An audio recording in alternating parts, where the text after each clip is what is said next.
Awesome. Welcome everybody back to the podcast. I am Brandon Bagg and I'm sitting here with Masae Day. How are you? I'm great. Thanks for having me. I have been really excited to have you on because I think a couple weeks ago we were chatting about the arts community in Vancouver and its sort of lack of intersectionality. Here, I'll cheese her real quick. Cheers.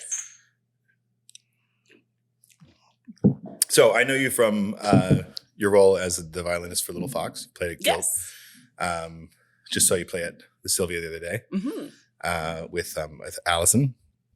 I also know you from the acting world because we both went to Studio 58. Separate times. Separate times. And you was 2 years ago. You launched you workshopped it like before COVID. And then I think a year ago, last year, you did your show that you co-wrote. Yeah, Mozart and her brother. Yeah. And one of the things I really love about that show is it's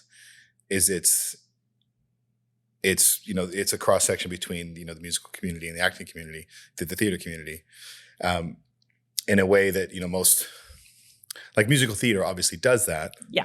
But there aren't a lot of artists that I encounter in Vancouver that sort of bridge both worlds as doing the gigging thing as a musician, but also doing the acting thing. Yeah. Is that something that you find as well? It's a very specific niche of actor that likes to do and there's a few shows out there geared towards those people. Like Once is one of those shows, which is based on that fantastic Irish movie.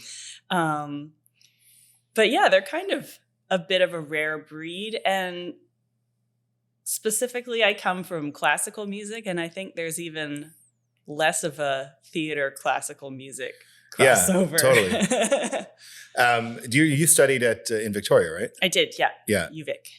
Have you grown up playing the violin all your life, or? Most of it, yeah. Since I was almost 7, I started violin. What was the draw for violin? My mom plays. I think her mother really loved violin, but never got to learn it. So she made all her kids take it. And my mom was the only one that kept up with it. And so my mom had one. So I was curious about that. And then I think what happened was my best friend started taking lessons. And then I really wanted them. And then she ended up quitting and I kept it forever. Yeah. Did you play? Did you play in all through high school and stuff? Yeah. I feel like high school bands don't really have you don't really think of the violin when you think of the high school band. You think of like the sax and the trombone is like the two instruments that dominate high school bands. Yeah. And I had a kind of funny high school experience because I homeschooled between halfway through first grade until grade 10, 11-ish. And then I went to high school and I did this funny program where you got credit for your extracurricular stuff. So I was already playing in an orchestra and stuff. So got credit for my violin lessons and did half days at high school, which was pretty cool. But I was kind of an awkward. Did you grow up out here? Here in Vancouver. Yeah. And how did when did the acting bug come in? The acting bug kind of started originally when I was like around 12, when I was homeschooling. The homeschooling community in Vancouver, I mean, when I was growing up, I'm not involved with it anymore, but it probably still is really great and integrated. And the moms were really great about organizing different activities for us. And one of the things that they organized was Shakespeare classes with Bard on the Beach actors, kind of like their Young Shakespeareans programs. Yeah. So that's where it originally came from. And then I left it behind to focus on violin. And then it just kind of started coming back. And where did you studied music in Victoria? What school were you at? UVic. You were at UVic. That's what I thought. At the School of Music. That was before studio or after studio? That was before studio. So I did that right after high school. So you did you 4-year program? Yep. So you went 4-year program studying classical music. Bachelor music. And then was that right into theater school after that or? There's a lot of education. Yeah, I know. It wasn't right into theater school full time. I took some classes at a school that doesn't exist anymore called Tuba Physical Theater Center. Cool. Which was actually right in this neighborhood. It was in the Dominion building upstairs from Nuba, where Nuba is now. And so I did some classes there just sort of to improve me as a performer, and then sort of found them more interesting and ended up getting a musician job at Bard on the Beach in an on-stage string trio for The Tempest. Yeah. I think that was 2008. And that kind of gave me the theater bug in a more serious way. And then I decided to actually go to theater school properly. Yeah. Circling back to the show that we mentioned earlier, Mozart and her brother. Was that always a sort of a passion for you, that story? I mean, it's as a kid being involved in classical music, the story of the Mozart siblings was always a really interesting story because they were such talented kids. And then outside of classical music, not many people know that there was two of them. Yeah, and it's kind of one of those, it's almost one of those sad, I don't want to say mysteries, but like, it's like Alexandria, like, you know, the lost library of Alexandria, right? Because nothing survives of her work. Yeah, that's right. And she was the older sibling, and they toured for. I mean, you could probably speak to it a little bit better than I can, because most of what I know from seeing your show and then subsequent reading afterwards. I mean, this is really interesting. Oh, that's cool. But yeah, for those, I don't know if you want to give a little recap of the show. Yeah, sure. I'll just butcher it. So it is based on the story of Maria Anna Mozart, who was known as Nannerl to her family, and her little brother Wolfgang. And their father Leopold discovered that they were really talented and started managing them, touring all over the courts of Europe from a very young age. I think I can't remember exactly what age they were when they started touring, but I think maybe Wolfgang was 6 and Nannerl was maybe 11 or 12, all over Europe until Nannerl got to be in her late teens. And then Leopold decided she needed to stay home and become a woman and not have a career because that was not appropriate. Yeah. So that's kind of this. The play is actually a lot of fun. There's lots of goofy, silly stuff that happens between the kids, and some other fun, kooky characters that come in. And then because it's just the two of you, so you're both playing actors. You're both playing a plethora of characters. Yes. Yeah. So we play the kids and the parents, and then some other outsiders royalty who give their perspective. Some royalty, some doctors, some audience members, that sort of thing. Yeah. Were you always drawn to classical music growing up, or is it something that you kind of gravitated towards? I guess I was. I really loved Tchaikovsky when I was little, maybe because my grandmother took me to the Nutcracker from a really young age. So help me out here, because I don't know if this rumor is true, but I heard that Tchaikovsky hated the Nutcracker. I have also heard that. Is there any I think it's probably, I mean, I haven't researched it in depth or anything, but that sounds likely to me, given that it was a thing. It was like his stairway. Like he wrote it. It's like he wrote a Hallmark Christmas movie, and that's everybody's memory of him. That's what he also wrote War and Peace, but everybody just thinks about the Hallmark Christmas movie. Yeah. That would piss me off too. How did the show come about? What was the vision to creation? Because you co-wrote it with the writer.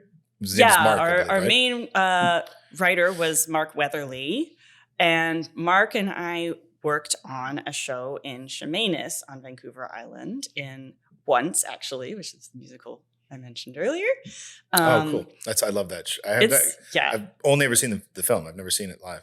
Cool! I love the music so much. It's such a beautiful show. Yeah, it was really, really fun. We had a great cast. The music was really great to play with. Our cast was, I think, especially musically strong. So really fun to play with them all. And then on closing, Mark and I were kind of talking about, oh, what's next for you, as people do on closing nights of shows. And Mark mentioned that he writes plays and he wasn't sure what he wanted to write next. And I said, well, I have this idea I've been sitting on and I'm just not writing it. And it's about Mozart's sister. And Mark said, oh, okay, I'll write that for you. Send me your notes. After a few drinks on closing night. And then I emailed him when we got home and said, hey, do you want to actually do this? And he said, okay, sure. Yeah. And so I sent him my research, sent him my story ideas, and he said, let's do this one, and just ran with it. Yeah. What was it like arranging that show? Because the music in it, it's not like it's most, you've arranged classical tunes to fit the show, but you've added some of I think there's lyrics that are added into some. Yes. So what was it like because you're arranging Mozart to fit into a show, you got to feel a bit of a weight when you're dealing with that. Like, what does that feel like? Yeah. I mean, yes, sometimes I did have some moments of like, who am I to be doing this with this stuff? But also I really, really love doing it. It's really fun mucking around with classical music and doing stuff to it for me. So I had a lot of fun with it. I had fun. I got to make up the lyrics for those moments when we had we have the Papageno Papagena duet from the Magic Flute in there that I wrote a bunch of silly lyrics for, and it's just really fun. That totally feeds my inner music nerd, getting to do stuff like that. Do you have any plans on putting it up again? Because I think it was last year you did it at, forgive me, I forget the name of the theater. I went and saw it. Yeah, we did it 3 places, actually. We did it first at the Anvil Center in New West, and then the ATC Arts Center in Maple Ridge, and the Evergreen Cultural Center in Coquitlam. Cool. Coming again? Hopefully. We have some irons in the fire for that, but we're kind of on pause because our other actor is having a baby in the spring. Oh, congratulations. So, yeah. Kind of difficult to be playing a 6-year-old boy when you're pregnant. So. Yeah, fair enough. Was being in the realm of, because like I mentioned, we both went through Studio 58 different times. And I remember when I was looking at theater schools, I was specifically looking at theater schools that did not have musical theater programs, because I knew I didn't want to do musical theater. I love musical theater, not what I wanted to do. Fair. I got 2 left feet, and I'm not much of a singer, so I'm like, I would rather be at a school that doesn't do musical theater. And then I think they ended up doing like 3 or 4 musicals while I was there. I think they've been doing more and more musicals. Which was fine. I had, whatever, it was what it was. But did you always have designs on doing some sort of musical theater? And do you classify Mozart and her brother as musical theater? I guess technically it is musical theater, but it's not really what people think of as musical theater when you have that image of musical similar theater to in your head. Yeah. It's like, it's one thing I loved about Once is the music, like, it's important to the story, but it doesn't necessarily drive the plot. It's the artist. I feel like that's what like, you think about a show like, I don't know, The Last 5 Years or Grease or Wicked or the music is part of the story. Right. Yeah. So what was my original question? I'm lost now. If Mozart was musical theater, was that something that you always wanted to get into? I never really had it as a goal to get into traditional musical theater where I would be, I don't know, in Wicked or something like that. Because singing's always, I've been in choirs and stuff since I was a kid, but I've never really focused on that in the same way. So, I had heard great things about Studio 58. I knew it was one of the top schools in Vancouver, so I had my eye on it in that way, but I wasn't really looking specifically or not for musical theater, just for the best acting training program I could get into. Yeah. Your role in Little Fox. Yes. You obviously play the violin, do some vocals. I guess what would you classify Little Fox as, like indie folk? Is that fair? Yeah, indie folk blues singer songwriter. Yeah, because there's some blues in there as well. Yeah. And what was it like coming into like more modern genres as a classically played violin player? And when does the violin become the fiddle? That's a great question. I don't totally know the answer because they're the same instrument, and that's just in how you play them. Little Fox has been really fun. Allison Jenkins, our lead artist, writes all the songs, and she likes to fold all these different styles into it, which is really fun. I really like her writing. And the nice thing about classical training is it gives you really good chops to take into whatever style you want to be playing. And then the challenge becomes, I think when I first started, this was before Little Fox, but when I first started to have to pick up other styles for theater and stuff, I tended to play too cleanly in a way. So you have to kind of start getting comfortable with being less perfectly on the beat, or like smudging the intonation a little bit and making some crunchy sounds, which can just a little bend and grittier sometimes, which is really fun when you start figuring out how it works and stuff. Have you moved much into the realm of fiddling? Mostly because I've got jobs in theater that have wanted me to do that. So like for once I had to learn some fiddle tunes for that. Really fun. Some of them were Irish, some of them were Czech, which was very cool. Neat. There's all these Czech characters that are in the live version more so than in the movie. Yeah. Yeah. I love, there's that classic, like you hear, you think Czech or even Russian violin, like obviously Fiddler on the Roof, right? It's one of the most famous musicals of all time. Yes. There's a distinctive sound to that part of the part, like you can hear it in your head. You're like that type of violin. Yeah. It's one of the things I love so much about that instrument, is again, like you just said it's the exact same instrument, but you play it two different ways and it's called two different things. Yeah. I don't know any other instrument that does that. That has a different name. I feel like other instruments have nicknames. I'm trying to think of an example, but I mean, I can think of like guitar. People call it their axe. Their axe, yeah. And if someone which isn't quite the same thing. I think if someone's going to call it an axe, it's probably like pretty obvious that they're playing like, I don't know, metal or they're probably not metal adjacent flamenco or classical guitar. But even that's got a classical guitar is a different type of guitar. It's like, so you've got classical guitar, you got an acoustic, you got acoustic steel string, you got a steel guitar. All these different kind of guitars are for these different types of music. Yeah. Which, correct me if I'm wrong, because I don't know, but I'm fairly certain that like, that Czech style or, Eastern European or Russian style violin is using the same instrument as the guy playing for Chris Stapleton. I think it mostly is. I know I found out, I got to try this summer actually. I spent the summer in Ontario doing this other really fun theater job where I also did a bunch of fiddling, but I got to go to the Goderich Celtic Festival, and there was a violin maker there who had these really interesting violins that had a second set of strings underneath the fingerboard just for resonating. Weird. Yeah. Which I think... Did you get to play it? I did. Yeah, he let me play it. It was really, really cool. Is that like almost like a 12-string guitar? Like, I mean, it would have 8 strings. But I think with a 12-string guitar, although I haven't played them, octaves. You're still playing all the strings, right? Yeah, you still play all the strings. This one you're not. With this one, you're not. They're just under there. And so when you play in certain keys that resonate with those strings, it just gives you have a built-in reverb on your sound. That's super cool. And it's just an acoustic instrument. Yeah.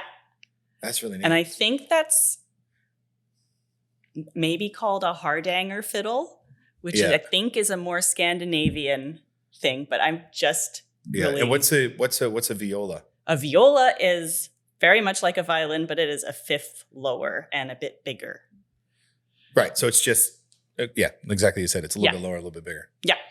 Yeah. Still has the 4 strings. What's it like? And there too, it's E, A, D, F, right? On Something a violin, like yeah. Or sorry, G, D, A, and E. So, G, D, A, and E. It's like a bass guitar, but it's backwards. Backwards. Yeah. Yeah. Fudge. I forgot what I was going to say.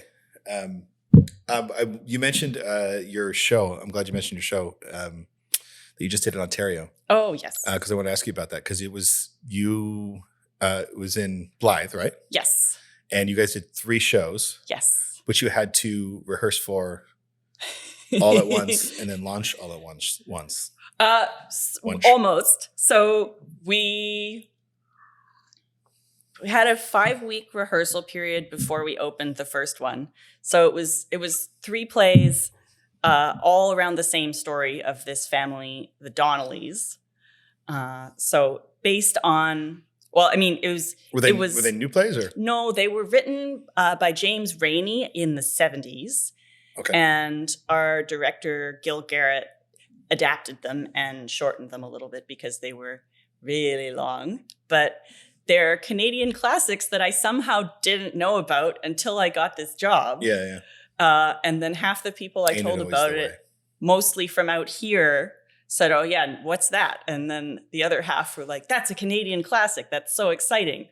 And the story is from Ontario of this Irish immigrant family that came into conflict with their community in various complicated ways. And a mob of between 20 and 40 of their neighbors came to their house in the middle of the night in the winter one night and killed some of them and burned their house down. It's just a warm, nice warm topic for a summer play.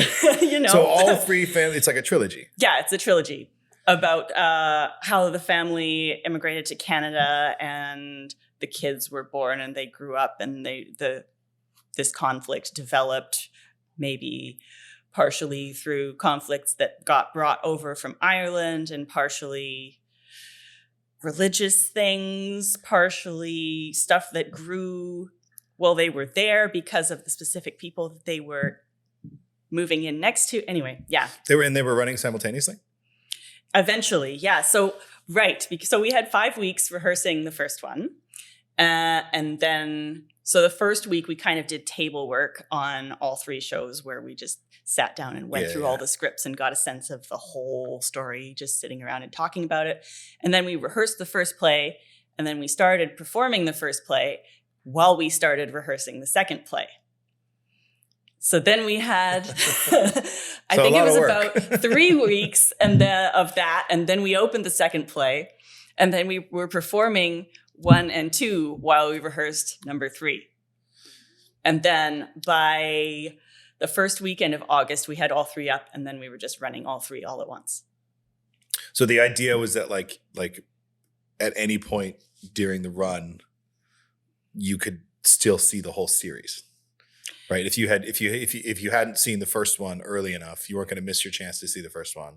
No, yeah, you could keep seeing the first one, but you couldn't see the third one until August. Until August. Yeah. Yeah. That must have been a lot of work. It was, but it was really fun. And how many? It was like an ensemble cast. Mm-hmm. How many were you?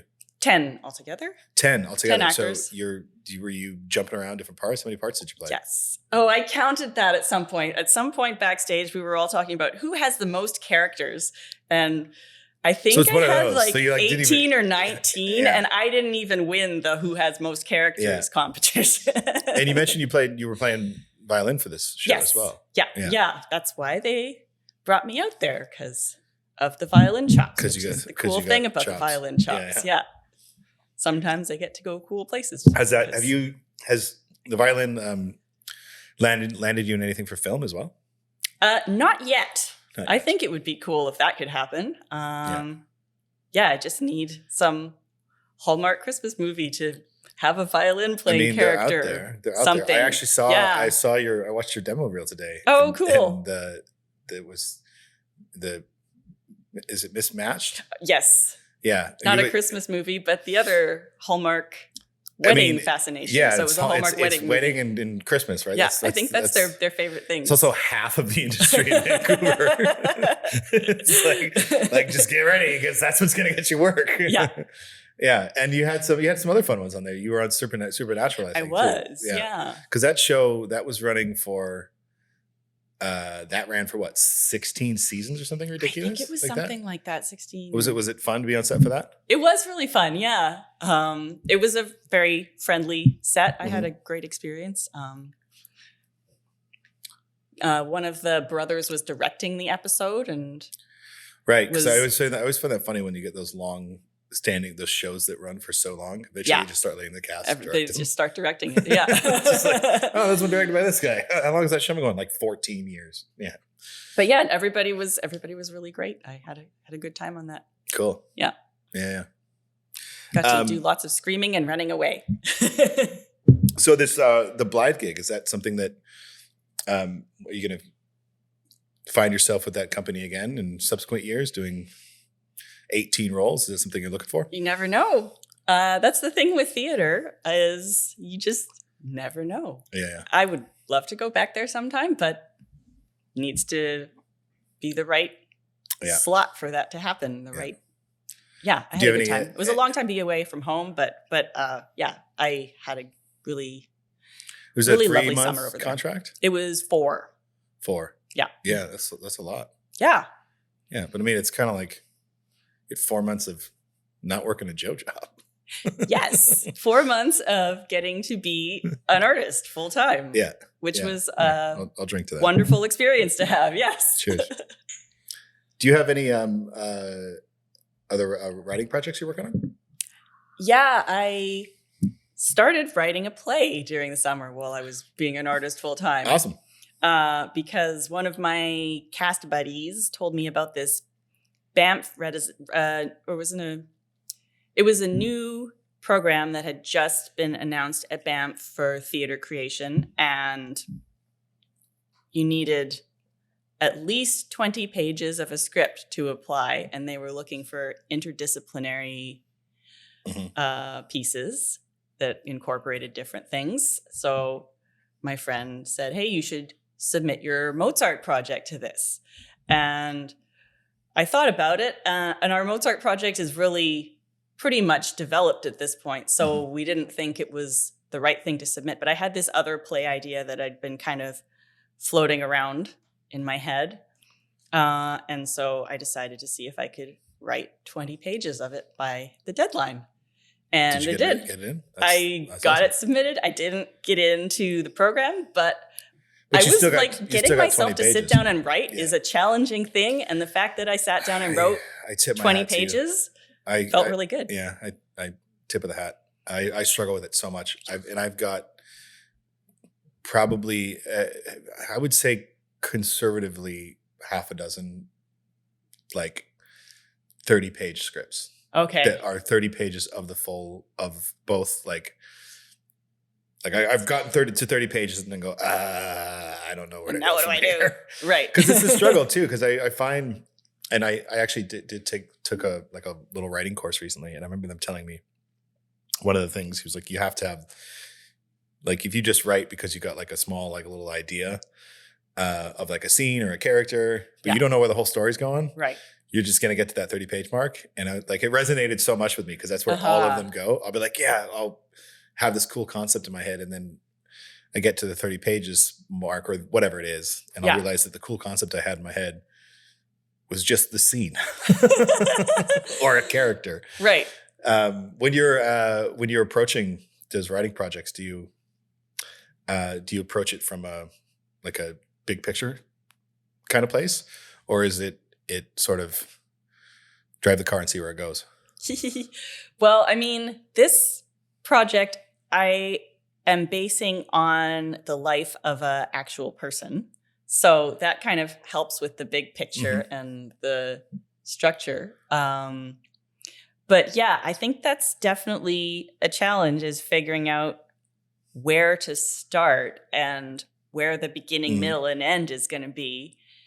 And when I started thinking about applying for this Banff Center program, I was having trouble sleeping one night, and I decided to just get my laptop out and see if I could block out a story structure for this idea that I had in my head. You're not because I was like, I didn't know where to start. So, and I had been talking to another actor, writer, artist friend who had suggested that was a good way to come up with your whole story structure, and then that will help you figure out where you need to go. Yeah. So I decided to just, since I was awake, sit down and try to do that. So I did. Map the whole thing. Map the whole, this is what could be the beginning, middle, and end of the story. This is where it could go. And I sent it to my friend the next morning and said, hey, do you think there's anything here? And she said, yes, there definitely could be something there. You should keep going with it.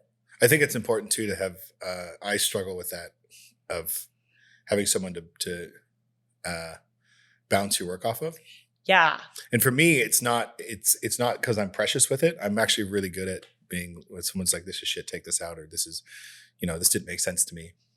I'm not great at it. I'm a little it's bit. Never the I'm easiest thing. Precious, You're like, you love this scene, and someone's like, no, you don't need that scene. But I love but that. It's like, but it's like, yeah, I get it. It's clever, but the dialogue is really funny here. It's not that funny because it doesn't make sense to the story. I'm like, okay. My problem is it's hard for me to bring something to somebody because I'm like, God, they don't want to read it. I feel like I'm just imposing. I feel like I'm imposing, and I never get to that. It's really hard for me to bring something to someone and be like, just give me the gears with it. Or I feel like if I tell anybody that I'm working on something, then I have to finish it. Then they're going to ask me about it. So, but conversely, when I started to think that I was actually going to start writing this and apply for the thing, then I started telling people in my cast about it. Yeah, because if you put it out in the universe, then you have to finish it. Yeah, that's how I was with cigarettes. Every time I would quit smoking, I would not want to tell anybody, because I would if I tell anybody, then I actually have to fucking quit. Yeah. So you throw it out there, and then you have to do it. You mentioned when you were in Blythe this summer, yes, getting to work as an artist for 4 months, which is obviously the dream for anyone that's in the arts, right? You get to work as an artist all the time. You get paid to play music. You get paid to write. You get paid to act. You get paid to do whatever it is that you're passionate about. Yeah. What's it like for you being a multidisciplinarian artist? I don't even know if that's a thing. Living and working in a city like Vancouver, juggling what you need, the Joe job to pay the bills, but also finding the time to pursue the stuff that makes you happy. Yeah, it's a juggling act or a balancing act or something like that all the time. I think being a multidisciplinary artist helps in a way, because when we started Little Fox, or when Allison really started it, Allison got really into songwriting over the pandemic. So it kind of sparked her creativity. And I know some people feel like it killed their artistic life, but somehow for her, she found a way to make it really feed her artistic life. So she had a ton of songs. And then when bars started opening up and music venues started opening up again, and we did our first gig as a full band at Gilton Company, actually. And I realized how much I had missed live performing over the time that wasn't a thing. Yeah. And it was crazy being in a room with tons of people again, and a little bit nerve-wracking, but also really, really, really satisfying. So having Little Fox has been just another wonderful way to be able to perform and explore a different side of my musical skills that I hadn't got to as much before, because I hadn't really been part of a band in the same way over an extended period of time. So first rock and roll band. Yeah, totally. But yeah, it's having that in addition to working on the theater and the TV and commercial auditions and whatever has been just a great other creative outlet, creative feed. You mentioned Allison, who's great, and she writes beautiful music. I have to agree with you there. And Little Fox, where can people find Little Fox?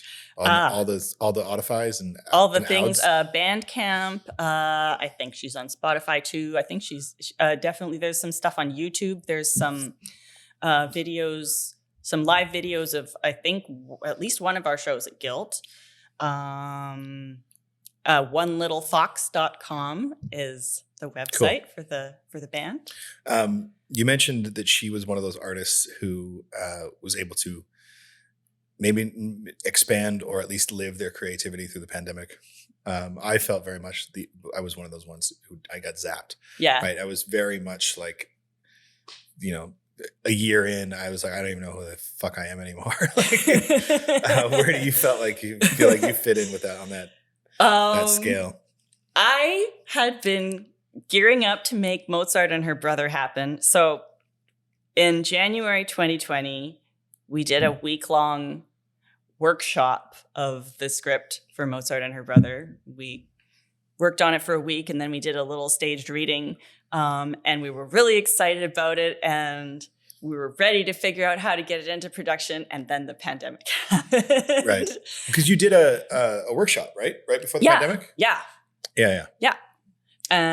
So that was, and I was kind of ready for 2020 to be the year where I really dug into my artistic life and make things happen. And then it just didn't. So that was kind of soul crushing for a while. And then my creativity became making a giant quilt for a while. But I mean, you guys got the show off the ground, which is we did. We managed. We had some little moments of arguing about the script over the course of the 2 years that we couldn't do anything else other than just look at the script. But then, we managed to get it off the ground. And you did say that it's coming again, right? I hope so. Coming again? We have plans to make that happen. Yeah. At an undefined moment as of yet.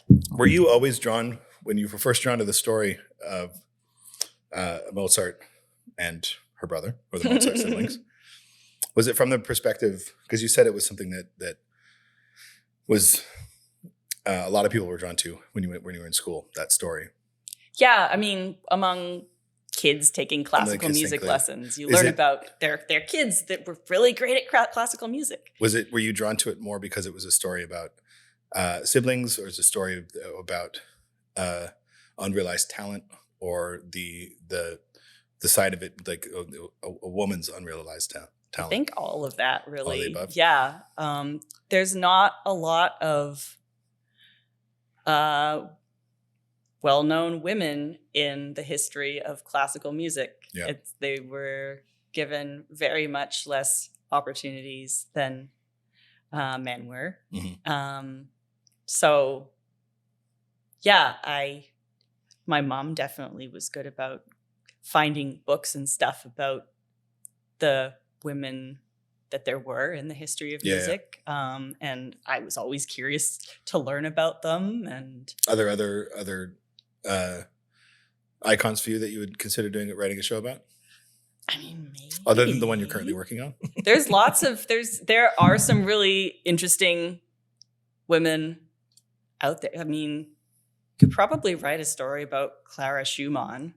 Clara Schumann's husband, Robert, was the much better known composer. Right.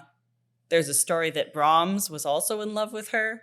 Mm-hmm. Clara was a better pianist than Robert was. Were they like the Shelleys of classical music? Maybe. But I think there's also a story that he damaged his hands because he was trying to stretch them so he could reach bigger intervals on anyway. But yeah, he wasn't as good at piano as she was.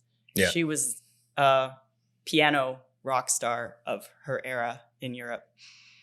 And she did write music, and her music survived.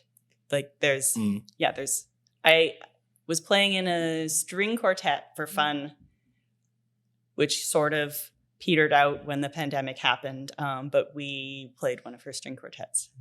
Yeah. Yeah. Is classical music something that you'd like? Do you put it on at home? Is it? I do sometimes. Yeah. Yeah. Not all the time. Not all the time. Sometimes. I live with someone who likes to put on music a lot, so mostly he puts on music. Really, that guy? Yeah, that guy. he has good musical taste too. I enjoy his music choices. Yeah. I like it when he brings the tape deck to the to anywhere. Hang out in the park. He's got a tape deck. It's like yes. He actually, when I was living in Blythe shout out to Garrett Quirk. When I was in Blythe over the summer, he mailed me a tape player, and over the course of the summer, he mailed me, I think it was mixtapes? 12 mixtapes. And stage management kept bringing me these tiny packages, and they're like, "You got another one." You got another one. Yeah, that's. I'm. Garrett's not cute. Not at all. Never. So you mentioned the show that you're working on is it's about a real person. Yes. Is that something that you, when you think about sitting down to write, is that because obviously the other show that you worked on with Mark was Mozart, where it's obviously about a real person, or real persons. Is that a place that you gravitate towards when you think about, I want to write a show? Do you instantly pull from history or reality for inspiration, or is it just a coincidence? I've always been very interested in historical stories and different eras and what it would have been like to be part of those eras. And also because I like these unconventional musicals where you get to have all of the actors also have instrumental skills and stuff. I think I've been poking around for existing stories that I could do that with. And I mean, so far, I think having an existing story to start with feels less overwhelming than having to come up with everything from a blank canvas. So at least I have somewhere to start. So I like that. Do you find, like, where do you, the line of artistic licensing, do you find it hard to navigate in terms of like when you're being, like when there's gaps in the story? And when you have to like, well, I gotta write a scene here.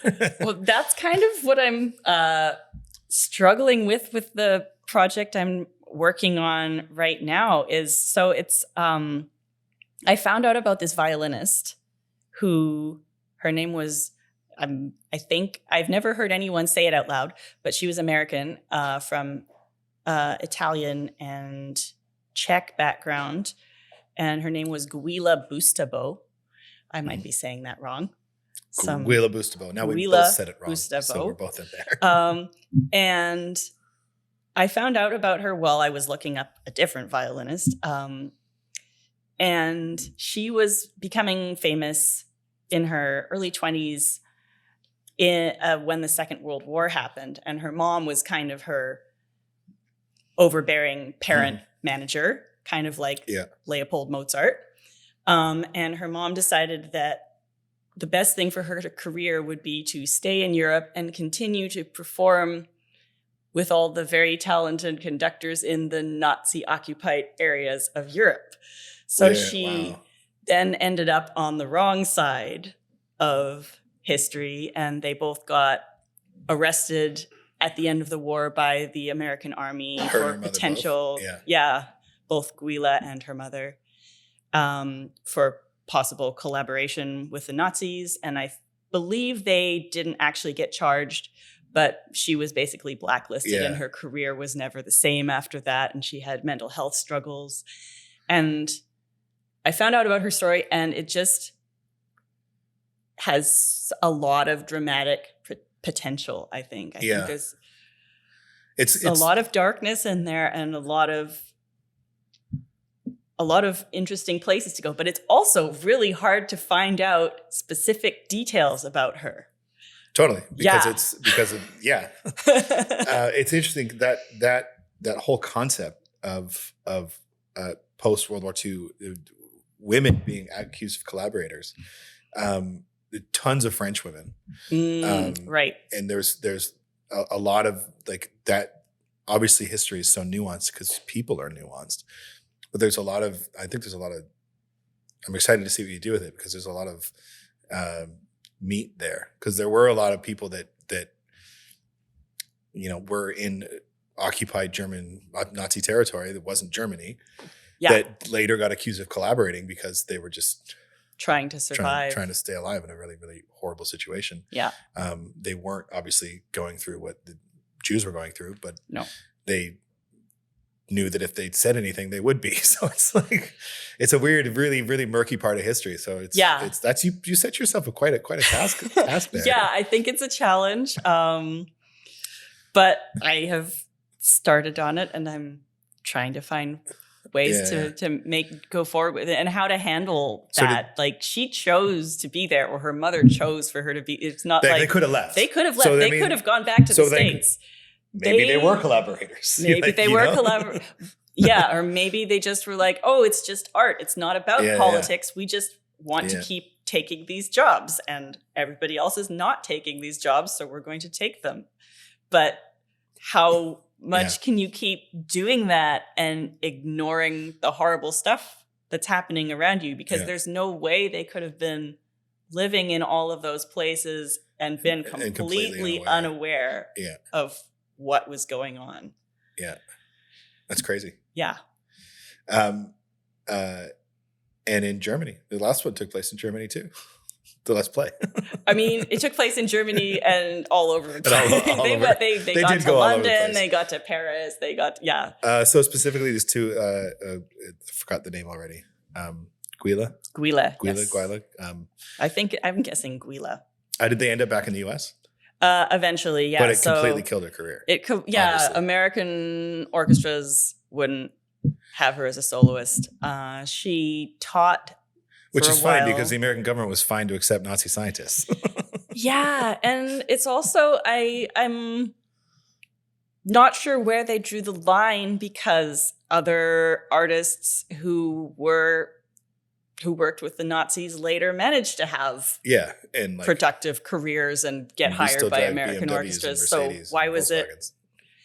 Why was it harder for her than it was for German conductors who later? Or she was a woman. Yeah, she was a woman, and there were and it wasn't like every man who was accused of being a collaborator had a fine career afterwards. Like, there was a conductor who committed suicide because he was banned from performing because of his Nazi collaborator record. So in his home country, he was banned from performing, and So is there what specifically, is there something? Did you learn about her in school, or did you stumble upon her? I stumbled on her on the internet. Good old article called "The Forgotten Violinist," and I thought that sounded interesting. What type of music was she playing? Classical. Classical, yeah. She was from the United States. Yeah, from Wisconsin. What other composers was she? Who else was over there at the time? Who else was over there? She played. Apparently, she played the Sibelius Concerto for Sibelius, and Sibelius really enjoyed her interpretation of it. So there was this other composer called Hermano Wolf Ferrari, who had a pretty cool name, who was half German and half Italian, who wrote a concerto for her. And he was much older, but he may have had romantic feelings for her. We don't know. There's a bunch of letters between them in a library in Munich that I can't read. Oh, really? Because she only died in 2002, and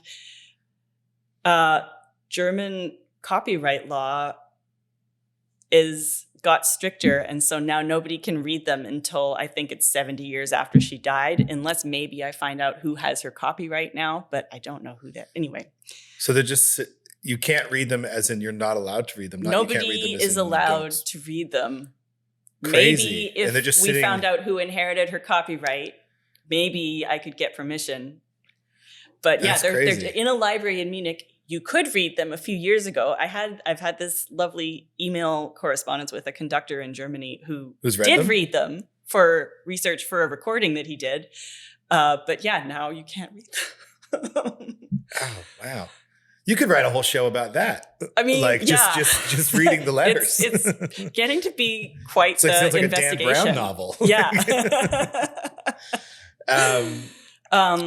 What other composers she would have? I mean, she would have played all the classical, big concerto repertoire of Beethoven and Brahms and Mendelssohn. Mendelssohn would have been banned in Nazi Germany because he was a Jewish composer. Yeah. But she was known that I think that was one of her big debut pieces in New York when she was a teenager, was the Mendelssohn at Carnegie Hall, I think, or something. But yeah, so she would have played all of that fabulous repertoire, and Paganini, and so circle back to just in light of that, I want to kind of re-ask a question about where you go for artistic licensing when you're trying to write a show about someone like that, and you're sitting on this treasure trove of information in these letters that exist, and you can't access it. Is that something that, like, do you sort of expunge that completely from your exploration of narrative, or is it something that you can't look away and you have to like somehow rope it in? Or I'm still trying to figure out how to get permission to read them. Right. So you haven't. I haven't given up on it yet. How do you even go about looking into that? Like, so if she had children, I would contact her children and see if because they would have inherited her copyright. But I don't think she did. I couldn't find out anywhere from my research so far that she had children. She had a brother, and it doesn't look like he had children either. Yeah. So I'm trying to. I know she lived in a YWCA in Birmingham, Alabama, towards the end of her life. So I tried emailing them to see if they might know who would have been in charge of her estate, but I haven't heard back from them yet. Yeah. The conductor I was emailing with gave me an address of a doctor in Germany who apparently collects documents about Guila Bustabo, and met her when he was very young. And I sent him a snail mail letter, but it just came back today. Today? Unknown, insufficient address. So, a friend was helping me look him up online, and we maybe found a clinic that he works at, and I maybe found an email address for that clinic. Nice. So was the composer that you've been emailing back and forth with the conductor? The conductor. Sorry, that's read them. Mm-hmm. Were they able to tell you much about the context of them? Because like, what happens if you read them and you're like, oh gosh, she was a Nazi? Then that is an interesting play also. I mean, I didn't ask him a whole lot about. It's not like he read them yesterday and he can be like, this is everything that was in the letters either. I watched an interview he did on YouTube that I found through the liner notes for the recording he did of this concerto that was dedicated to Guila. And the letters were mentioned in there. So that was how I knew that he'd read the letters and they had been readable at some point. And you said she died in 2002? Yes. I mean, you could just wait till 2072. Yeah, if I'm still around in 2072, maybe everything will have exploded by then. Who knows? Or they've figured out a way to make us live forever. That's what I'm pulling for. Or that. Who knows? Yeah. Could go either way. 2072. So if you if you can't read the letters, then I just have to write the play around that. Yeah. Yeah. I'll just have to fill in more holes. They'd be a great resource. Would you continue to seek them out? Like if you finished the play and got it through production, and then like a year later got access to, would you continue to seek access to them? And I would be curious. Yeah. Would you like let's say you like the play gets to production. And is it going to be like similar structure as to Mozart and her brother? Like it's too early to say at this point, I think. Would you go back to the drawing board and change it if the letters revealed something else or something more? Maybe. I mean, it's hard to know. When you're writing plays about people or movies about people, I feel like it's a pretty common thing for things to be slightly altered to help the shape of or elevated the movie or create the myth of that story, right? Yeah. So it would I don't know, it's hard to know that because it would depend what I found out.